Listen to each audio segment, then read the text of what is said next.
Donald Trump might not drink alcohol, but he is fueled by another addiction, probably more dangerous: the roar of the crowd. After every brief period of detox in Washington, surrounded by sober aides and congressional Republicans who try to contain his craving, he needs his fix. So he breaks loose and explodes into a rally of avid worshippers in a carefully picked niche of the country where his cult of personality thrives on loathing the rest of America. They adore him feverishly, wrote the columnist Richard Cohen, because he hates the right people. Legitimizing political hatred predated Trump, fostered by such propagandists as Rush Limbaugh, who for years has been vilifying liberals, Democrats, blacks, immigrants, the drive-by media, and feminazis who advocate for women's rights.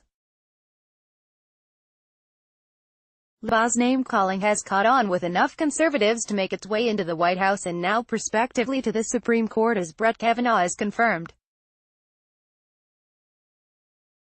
Accused of sexual assault as a teenager, Kavanaugh showed more judicial temper than temperament by attacking Democrats on the Senate Judiciary Committee and raging against an imagined conspiracy of the left on behalf of the Clintons.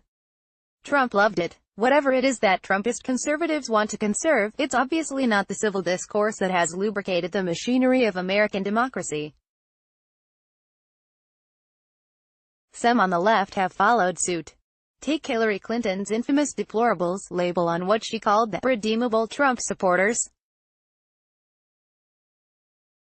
or the recent tactic of stalking and harassing Republican officials in restaurants, which is ugly and counterproductive. By loudly harassing Texas Senator Ted Cruz and his wife out of a Washington restaurant recently, for example, the demonstrators accomplished mission impossible, making Cruz look like a sympathetic victim. Supporters of his re-election campaign sent flurries of emails raising exaggerated alarms about the couple's physical safety. Did Clinton campaign in enough pro-Trump districts and try to woo instead of denigrate? Did any protester consider trapping Cruz into an actual conversation by confronting him with substantive arguments? That's what two women did on live television to Republican Senator Jeff Flake as he tried to escape on an elevator after announcing that he'd vote for Kavanaugh. Their leads to him, and one woman's demand that he look at her as she told of being assaulted, were angry and heart-wrenching, but they could not be brushed away. Flake looked stricken and embarrassed. Perhaps they contributed to his demand for a further FBI investigation. In a rally this week in Mississippi, to the cheers of his impassioned followers, Trump went into his vaudevillian mode to imitate and mock Christine Blasey Ford, Kavanaugh's main accuser, whom he had complimented just days earlier as a fine woman who gave credible and compelling testimony. What changed? Probably the crowd, poised to give Trump his necessary dose of adulation for his red meat macho attacks.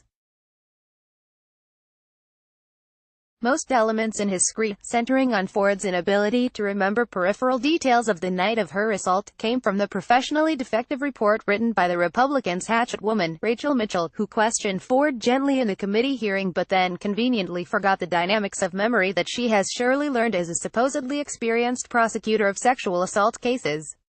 She, and then Trump, exaggerated Ford's memory lapses, distorted some of her testimony, and made much of Ford's inability to recall the exact location or date of the party 36 years ago, how she got there and how she got home, and so on.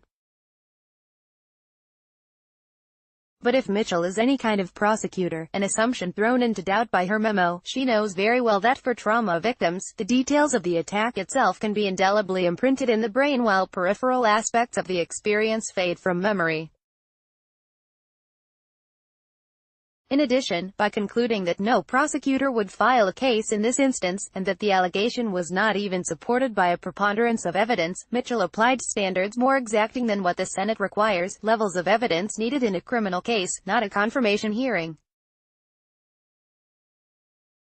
She also went far beyond what she knew. She never got to question others allegedly present at the party or still others familiar with the teenaged Kavanaugh's habits of heavy drinking. She didn't even get to question Kavanaugh himself very much because Republican senators, unable to contain themselves, pushed her aside and took over. Mostly they aimed blistering attacks at the Democrats and gave space for Kavanaugh's indignation. What they did not do was elicit any new information. It's worth reading the Democrats' rebuttal of Mitchell's memo. What is it about Trump and his Republican acolytes that diminishes everyone who gets into their orbit? Mitchell might have been a respected prosecutor before she entered that hearing room, and she comported herself well during the hearing, moving through a series of fact-based questions to test Ford's credibility. But having failed to poke holes in her story, Mitchell then did the Republicans' bidding in her written report. She has damaged her reputation. She has sent a message to sexual assault victims, at least in her district, that they will probably be disbelieved if they come forward. Trump loves and hates women at the same time. He loves them for their bodies. He covets them as sex objects. He hates them when they stand up for themselves. At a visceral level, he seems to fear women who are not models of deference and acquiescence, and he sees in those who are strong a waspish impulse to sting and hurt. An old line from Seinfeld comes to mind: "What did your parents do to you?" Trump was obnoxious, no doubt,